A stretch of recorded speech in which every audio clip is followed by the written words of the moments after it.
Hey fellas, and welcome back to Quite with a Y. Yeah, another one. I can't believe it. Yes, you can. I've mentioned before that I mostly watch YouTube, both growing up and now. But even as a kid, I still had some TV, and now, I still have my streaming service subscriptions that I'll watch the occasional show on. And I think of all the ones that have popped up over the last 3 years or so since COVID started, HBO Max is probably my most used, if not my favorite, from that period.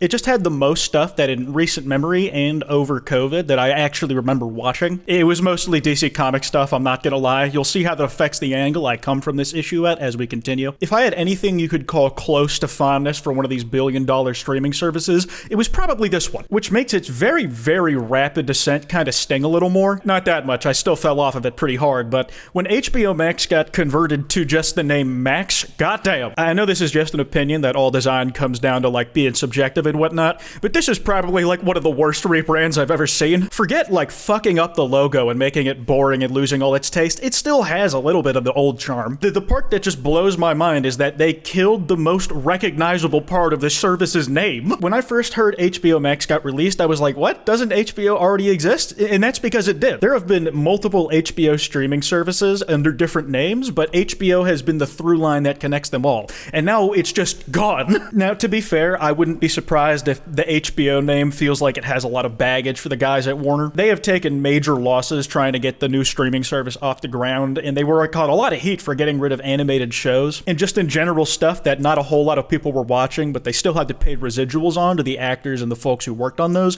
so they were literally bleeding money by having them up on a streaming service. This could be their way of trying to do a reset while still keeping a piece of the old one's identity. HBO has that baggage, so they want to drop it, and Max was always the afterthought, but still part of the name, so you could maybe swing it. It doesn't really help them out on the convenience front either, because they don't even just directly change HBO Max into Max. They made a completely separate program. At least the way you access it is completely separate. The HBO Max app won't just automatically update to being the Max app. You have to log out, delete it off your phone yourself, and then download the Max app off the App Store or whatever, which, if we're being honest, is not that big of a hassle. But I need maximum convenience at my fingertips, and if it's not there, then what's the fucking point? It's not that I'm really mad about having to download a new app and log into it for a second time. It's more just one of those small quality of life things that you would think they wouldn't do as a baseline. It almost seems like another symptom of how disorganized Warner Bros. Has been acting over the last few years. Well, it probably just felt like years, few months really, which is a shame because I remember being genuinely excited for the direction they were doing with a lot of their stuff, mainly superhero stuff. If you were a DC fan who is picking a streaming service specifically because DC stuff was on it, then you might remember there was an even longer chain of streaming services they shut down and forced us to go to another one after. Looking back, I don't know why they made something this niche, but Warner had a DC-specific streaming service called DC Universe that you would pay a monthly or yearly subscription for to get exclusively DC content. And true, there has been a lot of DC movies and TV shows over the years. Even with all of that though, if you were to put every single live-action or animated adaptation of any DC-adjacent character onto that one streaming service, could it still justify being so niche? Now, given it was more comprehensive than just movies and TV, you could also read a lot of classic DC storylines from there, as well as some of the more recent ones, and keep up with the ongoing stories. I'm pretty sure it was still months behind the physical print that went out to shops though. It really didn't matter much to me, to be honest, because the only reason I had picked up the service is that Young Justice got a third season announced that was going to be exclusively on DC Universe. I've loved that show since high school. It's very good. If you've never seen it, I do recommend going back and checking it out. I haven't seen season 4, and it might have fallen off, so I can't promise that one's on the par of quality I'm thinking of, but they had brand new DC character shows that they were putting just on DC Universe. That's where that really edgy Titans spinoff got its start. It's like they went as far away from the original as Teen Titans Go did, but in the other direction. Doom Patrol is another highlight off of that, as well as the Harley Quinn show, which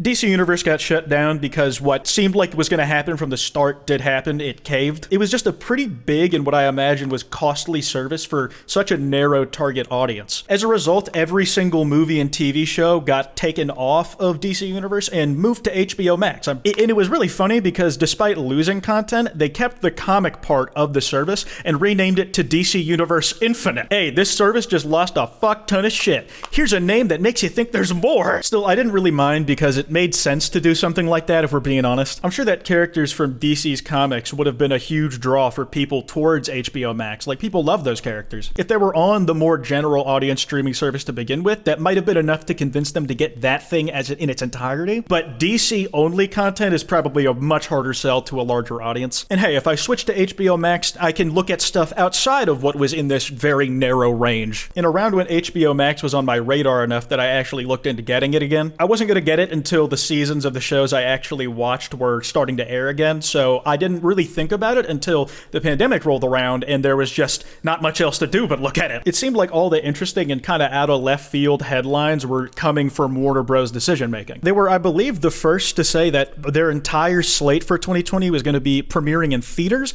and going to streaming at the same time, which immediately perked up my interest because it meant I could still watch movies and got me more interested in their movie slate than maybe I would have been otherwise if I didn't know the option was there to watch it from home. There's a whole argument about watching movies in theaters versus at home, but we were in a pandemic. What do you want? Going back to DC, things got even weirder when released the Snyder Cut, which was a saying that most people at this point were just saying as a meme because it didn't seem reasonable that it would ever happen, actually got the go-ahead. Not only did it get the go-ahead, but they're giving Zack fucking everything he wants. It was just sounding like it was going to be really weird and like try-hardy potentially. Just a weird piece of culture where they're releasing a full cut of an alternate version of a 4-year-old movie. Something like that hadn't been done before in general. It was apparently going to be in 5:4 aspect ratio, 4 hours long. It'll also be split into 6 parts, so maybe it's a miniseries and they release it in episodes. This version has Darkseid, which is really cool, but also it's going to be in black and white exclusively. It wasn't, but you do have the option to watch it in black and white, I'm pretty sure. And I wanted to try and find whatever executive that was ballsy enough to greenlight this at Warner Bros.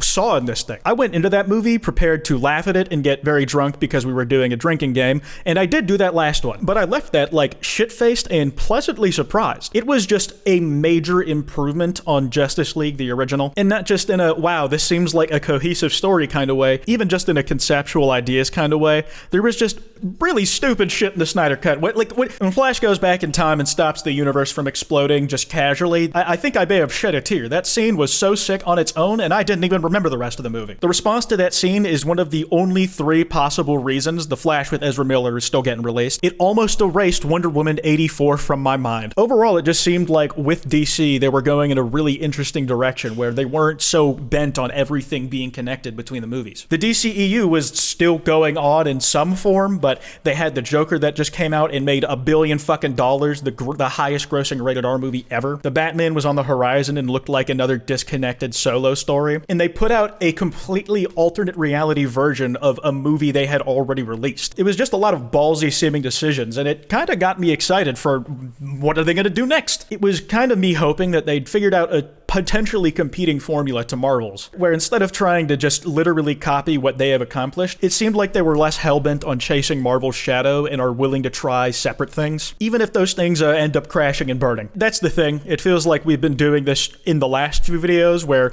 despite all this optimism I've been putting out, by the time this video's gone out, we all know it's shit the bed. Like, we know it does not have a happy ending. All of that stuff had made me excited for the future, like I was saying, that maybe they'd finally gotten their heads on straight at Warner Bros. After their constant fumbles. But instead of that bold new approach I thought it might be, half the things I told you I was excited about when they were announced were barely held together when they were announced. Warner Bros. Had to shit out some money because they put movies on streaming at the same time as they were in theaters. Because a lot of the folks who worked on those films, part of their contracts was that they would get a cut of the total box office revenue. And having those movies go to streaming would hurt the box office numbers even more than, the pandemic already was. They had to pay out a lot of money for breaking contract with those folks. And they said they were willing to try a lot of things, but it seemed like they are equally willing to just cut off something if they just don't see it going well at all. Batgirl was apparently done, had a final cut, and it just completely got scrapped. It goes hand in hand with Henry Cavill being back as Superman in an end credit scene when they had no plan for what to do with him after bringing him back, and then canned the idea immediately. I think I saw that Henry wasn't going to be in the DCEU anymore the same day that I saw Black Adam. Really soiled the whole thing for me. I guess the question at this point would be, what now? I suppose Max could be a fresh start,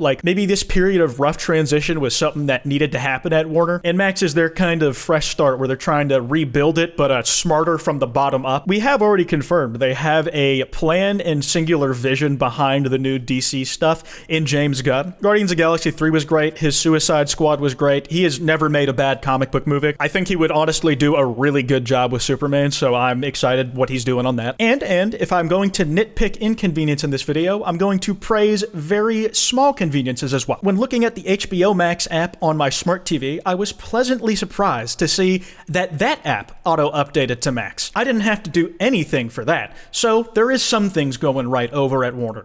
It's a glimmer of hope. Anyways, that's all I got for today. If you guys want to give ideas for videos, hit that kwytebox@gmail.com. Anything you want, just like stories you might have, topics you want my thoughts on, I don't know, questions on life advice. I will probably fuck up the answer, but you can. Anyways, that's all I got. Piss off.